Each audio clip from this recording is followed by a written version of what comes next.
Hello, everyone. I'd like to begin by encouraging you all to thank the friends and family members that came out early today to support us all. I'm not sure that I would have woken up in time if my apartment's fire alarm didn't go off at 4 a.m., so I'm very, very impressed by all of your dedication and resolve. Although I haven't had the opportunity to meet most of you, I can be sure that we have many shared experiences. From the existential dread when confronted with finals week, to mutual amusement at the all-caps emails we received from the Career Instructional Office. I read a silly quote this semester about how, since a can of pineapples contains just a fraction of a single fruit, eating the can means you're sharing a pineapple with a stranger. That's sort of how I feel about all the miscellaneous things we must all have in common, no matter how trivial they seem. From being glad to be able to get eggs for any meal at the Jester Dining Hall.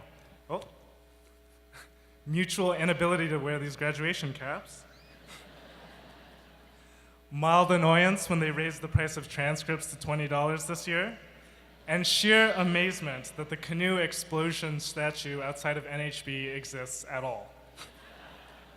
Given these similarities, when I started to write this speech, I was really at a loss about what I could possibly say that would be novel to you all. I thought back through all the courses I have taken and remembered in particular my time in introductory game theory, where we talked about the theory behind how to best make decisions given the structure or rules of some game or competition. And while I certainly don't remember all the lessons I was supposed to glean about how to make good choices, one thing that came from the course that stuck with me was the idea of treating college as a signaling game. In essence, we analyzed the rationale behind getting a college degree, given the very strong assumption that it provides no utility in and of itself, but that the mental and financial cost of obtaining the degree is offset by future gains in hiring prospects, since employers can filter applicants based on whether or not they graduated.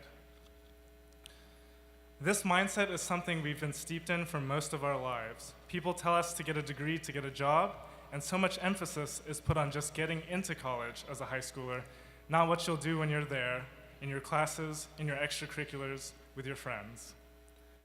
I have to admit, to me, it feels like this perspective fundamentally misses the point. Granted, I certainly don't remember all the papers I was supposed to read for population genetics, or the algorithm for computing the Jones polynomial I presumably learned in topology, but I know my classes have had a profound impact on me, and I'm sure the same is true for all of you. If not the subject material itself, my courses have certainly taught me how to deal with failure. My sophomore year, when I took real analysis, I enjoyed the material, the lectures, everything about it. However, I was simply incompetent. That first semester, my highest score on the midterms was a C. I seriously considered not just dropping the course, but my math major entirely. And honestly, I'm pretty sure that I would have if it weren't for the support and the anchoring of my friends. They helped me keep it together, and I managed to pull an A on the final. Speaking of, one of the things I love most about UT is how, no matter how niche, you can find people passionate about the same things you are. Egyptian hieroglyphs? Sure. Dungeons and Dragons? We may not want to admit it, but of course. Beekeeping? Apparently, we have a beekeeping society. For me, that community has overwhelmingly been the Dean Scholars Program. It's been a pleasure to grow up, both as a scientist and a person, with you all. UT has given all of us the opportunity to meet some truly inspiring, or crazy, depending on how you look at it, people, some of whom I've been extraordinarily lucky to call my friends. Outside of the classroom and in the lab, I've also had more than my fair share of bad ideas. I've had the pleasure of sharing them with my very understanding research mentors, Mark Kirkpatrick, Andrew Bloomberg, and David Hillis, for whom I am extraordinarily thankful. I've gotten so much help and insight from so many faculty members here over the past 4 years. Dan Bolnick, Ruth Buskirk, Randy Linder, Cameron Gordon, amongst many, many others. And I've enjoyed having the opportunity to catch up with many of them this past semester. At the behest of one of them, I would also like to encourage all of you to reach out to the faculty whose classes you've enjoyed or whose advice you've cherished. They'll be excited for you and to hear from you. Even if you aren't going into science or medicine or anything even superficially related to your major, you've learned an extraordinary amount of relevant skills over the course of your time here, from peers and mentors alike. Dealing with deadlines, vague assignment instructions, and partners on group projects are all valuable skills that didn't just magically manifest in our sleep. We may have all learned these lessons in different ways, but we are united in our personal growth and progress.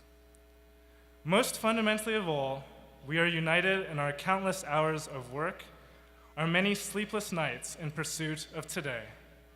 We've worked hard to earn a sheet of paper, sure, but not just for the line on our resumes. Reflecting on my experiences, if I could convince all of you of anything, I'd want it to be to use your degree. You didn't lose sleep over playing the workforce game optimally. You didn't put in the time to memorize the cell cycle just so you could pass your exams. We've learned an extraordinary amount about science and scientific thinking in a world which needs it more and more each passing day. We've all worked hard because we were all pursuing something extraordinarily worthwhile, not just a piece of paper. Thank you all very much.